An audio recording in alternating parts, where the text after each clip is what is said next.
and welcome back to Hadoop Exam Learning Resources. In this session, we will do the hands-on with the dataset and data frame API, correct? As you imagine. So before that, let me summarize what we have discussed in the previous sessions to just give you like a little bit overview again, actually, correct? So whatever we have learned, we have learned like dataset API and data frame API. So the main difference is dataset API is created using the JVM objects.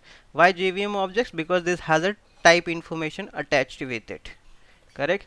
And data frame is your distributed collection of data which is like have the named column information.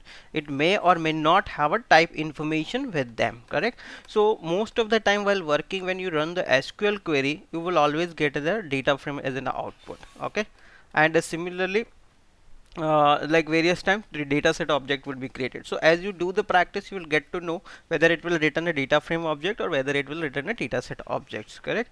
So that is what here. Okay, so let me start with the hands-on exercise. So what we have to do this, we have to start the this virtual machine, correct? So this is the Hadoop exam virtual machine which we have started. So you can log in using the Hadoop exam, correct? As we have seen, this is our password we have set while installing. So if you have not done yet, you have to do this. Okay, I'll not use this. Actually, we have installed the putty, correct? Putty would we will be using to connect. It would be convenient because you can open the multiple sessions if required. So what I'll do, I'll load this and see, this is the IP which I have configured for my case. Okay, so in your case IP would be different. Okay, so I'll just log in into this and then I'll start the Spark shell as we have already done this activity previously, correct? So this is the environment we have on our Windows machine set. If you have already Spark somewhere installed and if you are using, then also it's fine, correct? It's a more of an environment we need it so to work upon. So let's get Spark shell started. So meanwhile, I'll go to the code which we are going to execute. Okay, so this is the first exercise which we will execute on this Spark shell. So what we are doing here, case classes. Case classes are what? These are the Java beans. If you remember, like if you are from Java background, if you know this, like there's a beans we can create, which is also known as a Pojo, plain old Java object something, correct, which has attributes, and it's a setter getter method. So internally Scala would create this setter getter method for you, so you don't have to worry about it. Just define the case class like this and the setter getter method for the this id, name, and x for x every attribute it will be created. Now you can see here every attribute has a type assigned to this, correct? So whenever you want to create an RDD, you can use this type information and you can create the RDD using the data. So suppose we have this 4 to 5 records here which are representing this whatever the courses information from the Hadoop exam, okay? Where it would be conducted, what would be their ID, what is the course name, what is the fee and kind of thing, and what is the duration for like how many days the course would be conducted kind of thing, correct? So this way you can create an RDD. So let me check if we have already Spark has started. Okay, it's started. So I'll be sharing this PDF with you, so don't worry about this. So I'll copy this and paste here. So you can see this is the uh, RDD we have created, and if you type just HE course, even you can use the tab 2 for auto completion, correct? So you can see this is an object of HE course, correct? Scala object.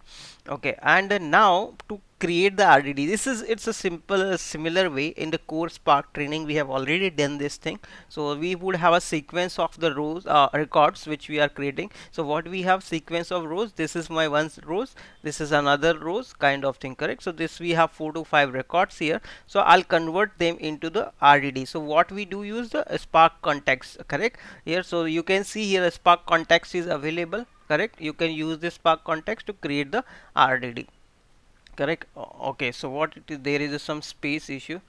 Okay, so let me first correct it and then I'll come back. Just give me a minute. He course value dot course RDD something, where is the problem? Okay, I think let me type it again. Okay, there is no issue. Actually it was copying, it was a pasting issue. Okay, so now this course IDD, you can see here, I can use the tab. So you can, it's in the PySpark it is not available, but in the what do you say, in this Spark shell, it is available with the Scala. So you can see this is the RDD created, which has a data type HE course is assigned, and every element in the HE course also has a data type associated with it. If we have a data type information, so we can convert into the data set, correct? So what this course IDD, to create the data set, it's a very simple way. Just use the 2DS method and it would help you to convert your data into the data set, correct? Your RDD into data set. So let me just do this, and this data set should have been created here. Okay, it's taking time. Okay, let's wait to get to finished. What happened? Why it hangs? Okay, somehow it hangs. Okay, so now here you can see this is the DS object is created, and this is a data set. Here you can see this is a data set object, correct? Because it has a type information HE course attached with this, and each element has a type information, integer, string, or whatever we have assigned it, correct? So if you want to check whether the data set has a correct schema, so you can just do this. There is a method available, print schema, I think. So you can just print it, and you can see what are the schema attached with this, the dataset object, correct? So this is the dataset object which has a schema attached with this. So you would be using print schema method. Similar things we have mentioned here now, but we can like I wanted to mention you, like we can either use SQL query or we can use the data set API, correct? So what we would be doing first, we would be using dataset API, which is you feel like very comfortable. If you are a good programmer, then you would think like I would use this programming interface rather than a query, and if you are from SQL side, you would prefer to use the SQL query. So we'll do the both the things in this session. Okay, so what we are saying, in the dataset, select all the records which has a fee is a 5 greater than 5,000, okay, and where venue is Mumbai, correct? So here you can see the difference. Here is a triple times equal sign we have used, correct? So that is the syntax where we, something you should remember is how to use it. And the column, if you have some column name in the data set, it can be referred by putting this apostrophe in front of column name. Okay, so this apostrophe is required. Okay, similarly here you can see venue column is there, correct? So this apostrophe is required, and we can select the name column whichever you want it, correct? So here we are saying give me the all the courses which has a fees more than 5,000, which is conducted in the Mumbai, but give me the detail of how many days it would be conducted, correct? That is also I need it, and the name of the course. Okay, so that is what we want it. But if you see what is the return type of this object, let's see. Once you execute, then we'll see. Okay, so let me copy and paste here. Here you can see now when you apply this query, okay, so this would always return a data frame, not a data set, correct? You have applied this, and still it has a data type associated with this, correct? You can see this is the data type information is attached with this. So because to compatibility reason, they might not be creating the data set object out of this or something kind of thing, but they whenever you run the SQL query or data set API, it will give you the data set data frame. Okay, so remember this thing.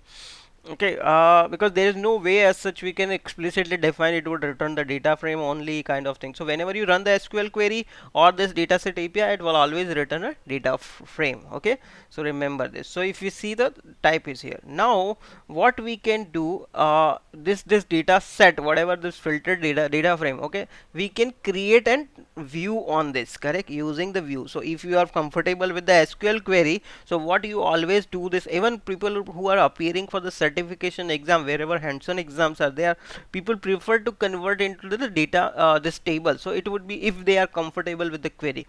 So it all depend on individual actually how they wanted to do this. Okay, so what it does is actually in memory this table would be created. Exactly, this table won't be persisted anywhere because this filtered DS would be persisted, but this new table whatever you are creating will not be persisted. It's just in memory in the meta store or whatever in the catalog, this information would be stored. This table exists, and there would be a pointer from this table to this data set exactly. Okay, so that's where you can apply the query. So internally, okay, so let me create this view. Okay, this T course would be HE course, so because it's a table, so I given the T. Okay, so now you can see here I can just run the SQL query here, select star from HE course, exactly the same information where fee is greater than 5,000 and venue equal to Mumbai, correct? The same information I can do this. And where this SQL method is defined, this is defined in the Spark session. So what is the Spark session object? Here is a Spark. This is also known as the entry point for the your Spark application, correct? So whenever you would be creating independent application from the Spark, for the Spark you always have to create first the Spark session object, because this Spark session object would help you. So that is the change with after Spark 2.1. before that 2.0, before that it was everybody is using Spark context, correct? So so now Spark 2.0 onwards you would be using Spark session, and you should always prefer to use this Spark session, okay, wherever is possible, because it has a lot of information with it. So this SQL method is also part of this. Okay, so let's run this query and see the result, what happens. Okay, we are expecting the same result, correct here. So now here you can see filter DS is again a data frame, correct? This is a data frame, correct? This filtered SQL DS. So you can just apply the show method on this, and it will show you the data, correct? So here you can see this is the data on the data frame. Okay, so you can see this is the record. Similarly, but here you can see we have given the select star, so that means it will give you all the available columns. But in our previous data set we have created, which one was that? That is just a minute. Okay, this one. Okay, so let me show content of this. It should give us the only 3 columns, correct? Okay, sorry, something achieve. Okay, no, it's in filter ds. Okay, filter ds dot show. So it would give us only 3 columns which we need. This is entire data set, correct? So now this way we can either run SQL query. So to run the SQL query, what we have to do it, we have to create a temporary view out of this. So there are multiple ways to create the temporary view. One is the global temporary view, you can create it, or another is a local temporary view. So this is a local temporary view. In further session I'll discuss about the global view as well. The reason is global view would help you to share your view across the session, because this view won't be able to share across the session. Okay, so that is what the difference here. So we'll discuss more on this. Okay, so that is way you would be using dataset API as well as the data frame API. So we are lot of hands-ons are coming, so you would get comfortable with this. So I'll just show here only one hands-on here. Okay, and to clear the concept of data frame, dataset, SQL query, how it is executed, how dataset API is executed. So that's all about this session. Thanks for watching, and I hope you like this session. If you're watching on YouTube, don't forget to subscribe it. And this is the Hadoop exam website where you can go and subscribe it here. A lot of material is available to study about the big data, cloud computing, and many more is coming for the data science, machine learning, etc. We would be coming up. So, and even Cassandra, recently we got in one of the candidates, like he scored 88% by using the our Cassandra certification preparation material. So this make us very happy, because you are clearing the exam using our material. So that is what we intend to do this by creating this material. And the intent is not only clearing the certification, we want you to get the knowledge as well. Okay, so certification plus knowledge would help you to grow in your career. Nobody can then stop you if you have a knowledge as well. So just clearing a certification is not enough to work in an organization. Okay, so you must be remembering. So always I would recommend, please keep visiting hadoopexam.com if you have subscribed, because we are updating materials continuously. And if you have not subscribed it, so subscribe it here by putting your name and email ID. So what we do is, whenever we update our material or we launch new material, we will send you an email, correct? So that would help you to get updated in the what we are providing new and new, correct? So thanks for watching, and I'm stopping now.